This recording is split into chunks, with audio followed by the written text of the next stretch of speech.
پاکستان اور افغان طالبان کے درمیان استنبول میں 4 دن جاری رہنے والے مذاکرات ناکام ہو گئے ہیں، جس کے بعد پاک افغان تعلقات کا مستقبل، دونوں ممالک کے درمیان سیز فائر اور تجارت کی بحالی کے معاملات مزید پیچیدہ ہو گئے ہیں اور سوالات کھڑے ہو گئے ہیں۔ پاکستانی حکومت کے مطابق افغان طالبان کا وفد پاکستان کے بنیادی مطالبے یعنی افغانستان سے پاکستان میں ہونے والی دہشت گردی کی کارروائیوں کو روکنے کے حوالے سے تحریری ضمانت دینے کے لیے رضامند نہیں ہوا، جس سے مذاکرات ناکام ہو گئے، مگر خود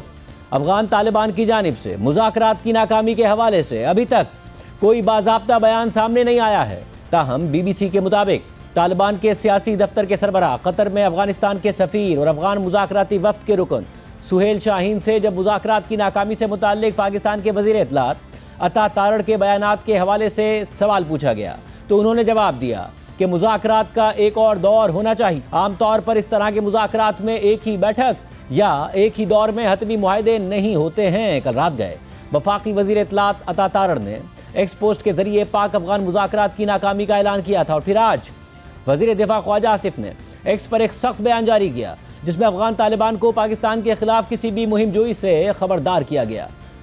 خواجہ آصف کی ایکس پوسٹ کے مطابق بردر ملک جنہیں طالبان حکومت مسلسل درخواست کر رہی تھی، ان ممالک کی درخواست پر پاکستان نے امن قائم کرنے کے لیے مذاکرات کی پیشکش قبول کی۔ تاہم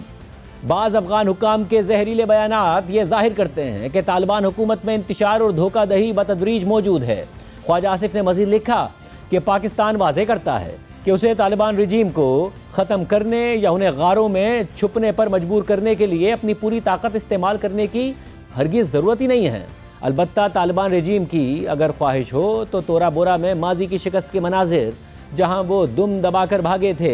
دوبارہ دیکھنا یقیناً اقوام عالم کے لیے ایک نیا دلچسپ منظر ہوگا۔ افسوس ہوتا ہے کہ طالبان رجیم صرف اپنی قابض حکمرانی برقرار رکھنے اور جنگی معیشت کو بچانے کے لیے افغانستان کو ایک اور تنازع میں دھکیل رہے ہیں۔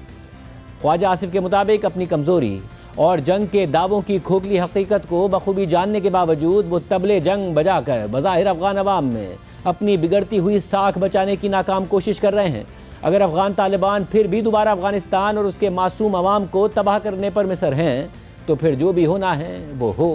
جہاں تک گریو یارڈ آف امپائرز کے بیانیے کا تعلق ہے تو پاکستان خود کو ہرگز امپائر نہیں کہتا، لیکن افغانستان طالبان کی وجہ سے اپنے ہی لوگوں کے لیے قبرستان سے کم نہیں ہے۔ یہ کبھی سلطنتوں کا قبرستان تو نہیں رہا، البتہ ہمیشہ بڑی طاقتوں کے کھیل کا میدان ضرور رہا ہے۔ خواجہ آصف نے ایکس پوسٹ میں مزید لکھا کہ پاکستان طالبان کے جنگجوؤں کو خبردار کرتا ہے کہ اپنے ذاتی فائدے کے لیے خطے میں بے امنی کے لیے جو کام وہ کر رہے ہیں انہوں نے شاید پاکستانی عزم اور حوصلے کو غلط انداز میں لیا ہے۔ اگر طالبان رجیم لڑنے کی کوشش کرے گا تو دنیا دیکھے گی کہ ان کی دھمکیاں صرف دکھاوا ہیں۔ پاکستان اپنی سرزمین پر کسی بھی دہشت گردانہ یا خودکش حملے کو برداشت نہیں کرے گا اور کسی بھی مہم جوئی کا جواب سخت اور کڑوا ہوگا۔ خواجہ آصف نے مزید لکھا ہے کہ طالبان رجیم کو چاہیے کہ اپنے انجام کا حساب ضرور رکھیں، کیونکہ پاکستان کے عزم اور صلاحیتوں کو آزمانا ان کے لیے بہت مہنگا ثابت ہوگا۔ اس پوسٹ کے بعد آج میڈیا سے بات کرتے ہوئے وزیر دفاع خواجہ آصف نے کہا کہ افغانستان کی سرزمین پاکستان میں دہشت گردی کے لیے استعمال ہوئی اور پاکستان کو افغانستان کے اندر بھی حملے کرنے پڑے تو بالکل کریں گے۔ ہم کریں گے، اسٹرائکس کریں گے، ہم بالکل کریں گے، بالکل کریں گے۔ اگر ان کی ٹیریٹری سے خلاف ورزی کی، ہماری ٹیریٹری کی، تو ہمیں اگر ڈیپ انٹو افغانستان بھی جا کے جو ہے ریٹیلیٹ کرنا بالکل کریں گے۔ کل شام کو ہی جو ہے یہ ریپ اپ ہوا سارا معاملہ، لیکن ثالثوں کے اوپر بھی یہ چیز یہاں ہو گئی ہے کہ کیا نیت ہے کابل کی، ان کی نیت میں جو فتور ہے وہ سب کو معلوم ہو گیا۔ ہم نے پوری خلوص کے ساتھ جو ہے سنسیریٹی کے ساتھ یہ اٹیمپٹ کیا ہے کہ افغانستان اور پاکستان جو ہے دونوں امن میں رہ سکیں اچھی ہمسایوں کی طرح، لیکن اگر وہ اپنی باغ ڈور جو ہے، اپنی لگام جو ہے انہوں نے دلی کے حوالے کر دی ہوئی ہے تو پھر تو ذرا مشکل ہوا۔ پاکستان اور افغان طالبان کے درمیان حالیہ کشیدگی کے بعد قطر کے دارالحکومت دوحہ میں قطر اور ترکی کی ثالثی میں مذاکرات کا پہلا دور ہوا تھا، جس میں پاکستانی وفد کی قیادت وزیر دفاع خواجہ آصف خود کر رہے تھے، جبکہ افغان وفد کی قیادت وزیر دفاع اور افغان طالبان کے بانی ملا عمر کے بیٹے ملا یعقوب کر رہے تھے۔ دوحہ مذاکرات کے نتیجے میں دونوں ممالک سیز فائر اور مذاکرات جاری رکھنے پر راضی ہوئے تھے، جس کے تحت 25 اکتوبر سے کل 28 اکتوبر تک ترکی کے شہر استنبول میں ثالثوں کی موجودگی میں دونوں ممالک کے وفود کے درمیان 4 دن تک مذاکرات جاری رہے اور مذاکراتی عمل کے دوران افغان طالبان کی ہٹ دھرمی کی وجہ سے مذاکرات میں ڈیڈ لاک کی مسلسل خبریں آ رہی تھیں اور پھر کر رات گئے وزیر اطلاعات عطا تارڑ جو وزیر اعظم شہباز شریف کے ساتھ سعودی عرب میں موجود تھے، انہوں نے بیان جاری کیا کہ پاکستان اور افغانستان کے مذاکرات ناکام ہو گئے ہیں۔ عطا تارڑ کی ایکس پوسٹ کے مطابق کابل کا کنٹرول سنبھالنے کے بعد سے پاکستان مسلسل افغان طالبان رجیم سے بھارتی حمایت یافتہ فتنۃ الخوارج یعنی TTP اور بھارتی پراکسی فتنۃ الہندوستان یعنی BLA کی سرحد پار سے جاری دہشت گردی کے بارے میں بات چیت کرتا آیا ہے۔ طالبان رجیم سے بار بار کہا گیا کہ وہ پاکستان اور بین الاقوامی برادری سے دوحہ معاہدے میں کی گئی اپنی تحریری کمٹمنٹس کو پورا کرے، تاہم افغان طالبان رجیم کی پاکستان مخالف دہشت گردوں کی مسلسل حمایت کی وجہ سے پاکستان کی سنجیدہ کوششیں ناکام رہیں۔ عطا تارڑ کی پوسٹ کے مطابق کیونکہ طالبان رجیم افغانستان کے عوام کے حوالے سے اپنی کوئی ذمہ داری نہیں سمجھتا اور وہ جنگی معیشت سے فائدہ اٹھاتا ہے، اس لیے وہ افغان عوام کو ایک بے مقصد جنگ میں دھکیلنا چاہتا ہے۔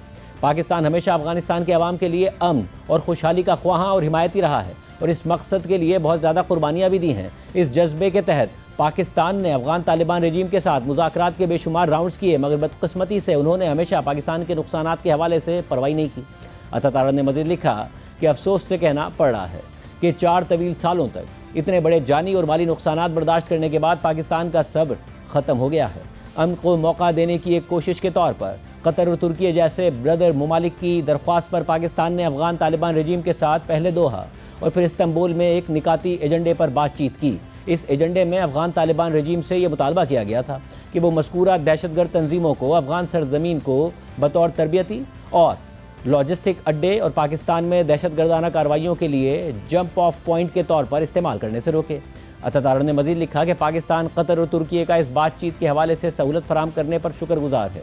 گزشتہ 4 دن کی گفتگو کے دوران افغان طالبان کے وفد نے کئی دفعہ ان تنظیموں اور دہشت گردوں کے خلاف کریڈیبل اور فیصلہ کن کارروائی کے پاکستان کے منطقی اور جائز مطالبے سے اتفاق کیا۔ پاکستان کی طرف سے ٹھوس اور ناقابل تردید شواہد پیش کیے گئے جنہیں افغان طالبان اور میزبانوں نے تسلیم کیا، تاہم افسوسناک طور پر افغان فریق نے کوئی ضمانت نہیں دی۔ افغان فریق بات چیت کے بنیادی مسئلے سے ہٹنے اور بچنے کی کوشش کرتا رہا اور کوئی ذمہ داری قبول کرنے کے بجائے افغان طالبان نے الزام تراشی، رخ موڑنے اور چال بازی کا سہارا لیا، اس لیے یہ بات چیت کسی قابل عمل حل تک پہنچنے میں ناکام رہی۔ عطا تارڑ نے مزید لکھا کہ اپنے لوگوں کی سلامتی پاکستان کے لیے انتہائی اہم ہے۔ ہم اپنے لوگوں کو دہشت گردی کے خطرے سے محفوظ رکھنے کے لیے تمام ممکنہ اقدامات اٹھاتے رہیں گے اور انہیں یقین دلاتے ہیں کہ حکومت پاکستان اس حوالے سے تمام وسائل استعمال کرتی رہے گی تاکہ دہشت گردوں، ان کے ٹھکانوں، ان کے سہولت کاروں اور حامیوں کا خاتمہ کیا جا سکے۔ کل رات گئے اس پوسٹ کے ذریعے وزیر اطلاعات عطا تارڑ نے پاک افغان مذاکرات کی ناکامی کا اعلان کیا تھا، مگر مذاکرات کی ناکامی سے کچھ گھنٹے پہلے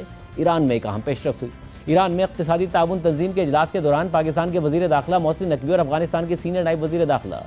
محمد ابراہیم صدر کی ملاقات ہوئی اور ملاقات کے دوران وزیر داخلہ محسن نقوی نے ایرانی صحافی سے بات کرتے ہوئے مذاکرات کے ذریعے ہی مسائل کا حل نکالنے کا موقف اختیار کیا۔ It's really good and congratulations. تو هر خونه اختلاف وجود داره، ما این همونو با گفتگو با هم حلشون میکنیم مثل دو. اس کے علاوہ وفاقی وزیر داخلہ محسن نقوی کی ایرانی صدر اور ایرانی ہم منصب سے بھی ملاقاتیں ہوئی۔ ایرانی صدر مسعود پزشکیان نے محسن نقوی سے ملاقات کے دوران پاک افغان کشیدگی ختم کرانے میں کردار ادا کرنے کی پیشکش بھی کر دی ہے۔